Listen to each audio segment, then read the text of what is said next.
Ketdik. Qarindoshlarmi? Gap bo'ldimi? Voy. Ismingiz nima? O'ktamxon opamizni tug'ilgan kunlari necha yoshga kirdingiz opajon?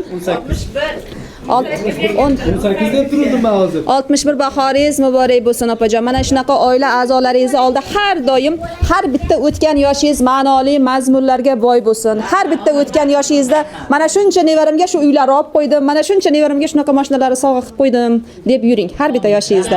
Yaxshi o'tirdinglarmi? Qalay ekan, yoqdim 5 barmoq? 5 barmoq yedinglarmi? Osh yedinglarmi yo? Yo'q, 5 barmoq. Bizni kuzatasizlarmi? Yoqadimi videolar? Podpiskamisiz? Podpiska bo'lish kerak opa. Boshqa safar boshqa dugonalaringiz bilan kelganingizda maqtanib o'tirasiz. Mana bugun menga tekin bo'ladi shod deb. Podpiska bo'lib kuzatishda davom etinglar. Barmoqqa u obuna bo'lgan ekan. Ha, obuna bo'lganmiz. Hozir hamma qarindoshmi bu yerda? Qarindoshlar. Bugun o'tirgan shotinglar qancha bo'lgan bo'lsa, bari ular to'lamaydilar. Lekin yana mana shu opa uchun alohida bir kishini polni chekini tekinga qilib pul to'lamaysiz. Sharti hammani podpiska qilib qo'yinglar. Kunlar ekan, addushi sovg'a qilib berdik.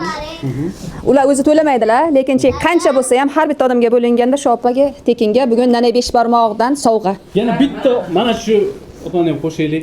O'zlar to'larkanlarda chekdi. Bo'ldi. Bo'ldi, opshi 2 kishiga bugun tekin. Ikisiga mutlaqo tekin bo'ling. Qaynana kelinga. Qaynana kelindi tuproqni bir joydan oladi, aktiv bo'lib turishadi hamma joyda. Malades, yaxshi o'tiringlar. 28-xonadagilar mana tug'ilgan kunda zo'r nishonlashgan. O'zi podpiska bo'lgan mana bitta qizimizga tekin edi, lekin u yerda bir onaxonimizga ham tug'ilgan kunlari bo'layotgan ekan. Nana 5 barmoq xodimlari nomidan u opanikini ham skidka qilib berdik. Qancha bo'libdi shodingiz? 643 ming. 643 ming. Mana shunga 550 ming so'm to'laysizlar, yopiladi. Rost ekanmi chegirma? Rost. Boshqalarga ham tavsiya qilamiz. Hammaga tavsiya qilamiz. 5 barmoqqa kelib 5 barmoq yeyishlar. Rahmat, sog' bo'linglar.